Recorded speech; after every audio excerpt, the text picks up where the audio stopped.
रामदास कदम, मुंबईच्या अंडरवर्ल्डचा अंत. रत्नागिरी जिल्हा, कोकणाची माती. याच माती दोन मुलं लहानाची मोठी झाली, शेजारी शेजारी. एक होता रामदास कदम आणि दुसरा होता दाऊद इब्राहिम. पण नशिबाचा खेळ बघा, दाऊद लहानपणीच गाव सोडून निघून गेला. मुंबईनं त्याला गिळंकृत केलं. गावाशी नातं तुटलं, मातीशी नातं तुटलं. रामदास कदम मात्र आयुष्यभर त्या मातीशी जोडलेले राहिले. मंत्री झाले, नेते झाले, पण गावाचं नाव आणि कोकणी माणसाचा बाणा त्यांनी कधीच सोडला नाही. हाच फरक होता दोघांमध्ये. दोघेही मुंबईत आले. दाऊदला लवकर आधार मिळाला, पण रामदास कदम यांना मात्र एकट्यानं झुंजावं लागलं. ते थांबले नाही. बाळासाहेब ठाकरे यांच्या विचारांनी त्यांच्यात आग पेटली. ते लढले, आमदार झाले. आणि दुसरीकडे दाऊद मुंबईत दहशतीचं साम्राज्य उभारत होता. रत्नागिरीपासूनची ती खुन्नस आता मुंबईच्या रस्त्यांवर धगधगत होती. 1995 साल उजाडलं आणि नशिबानं युटर्न घेतला. महाराष्ट्रात शिवसेना भाजप युती सत्तेत आली. गोपीनाथ मुंडे गृहमंत्री झाले आणि रामदास कदम गृहराज्यमंत्री. विधात्यानं एक विलक्षण रचना केली होती.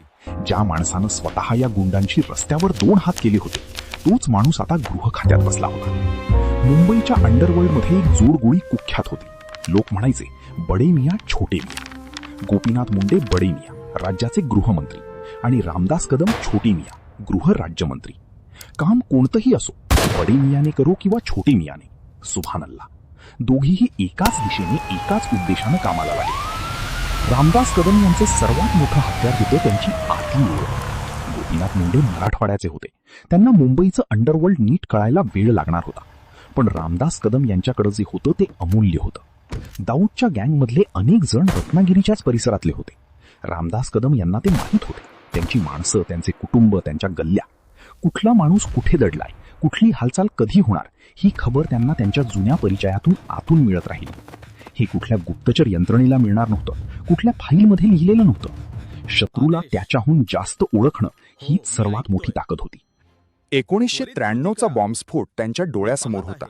रस्त्यावर विखुरलेली प्रेतं, रडणाऱ्या माता, हे सगळं त्यांनी स्वतः बघितलं होतं. मनात एकच निर्धार होता, हे साम्राज्य संपलं पाहिजे. पहिला डाव टाकला तो आतली माहिती वापरून. रामदास कदम यांनी गँगच्या आतूनच भेगा पाडायला सुरुवात केली. दुसरा डाव होता एन्काउंटरची मालिका. मुंडे साहेबांनी पोलिसांना मोकळीक दिली. कदम साहेबांनी आतली खबर पुरवली आणि मुंबई पोलिसांनी एक एक करत दाऊदच्या शूटर्सना संपवायला सुरुवात केली.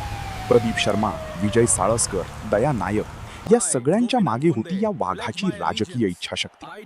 तिसरा डाव होता हप्तेखोरी संपवण्याचा. वडापाव विकणाऱ्यापासून ते दुकानदारांपर्यंत सगळ्यांकडून हप्ते वसूल करणाऱ्या दाऊदच्या माणसांवर थेट कारवाई सुरू झाली.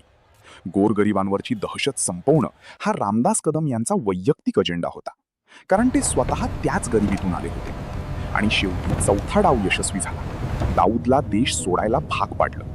त्याचे आधारस्तंभ कोसळले, त्याची माणसं संपली, नेटवर्क उद्ध्वस्त झालं आणि दाऊदला पाकिस्तानात पळावं लागलं.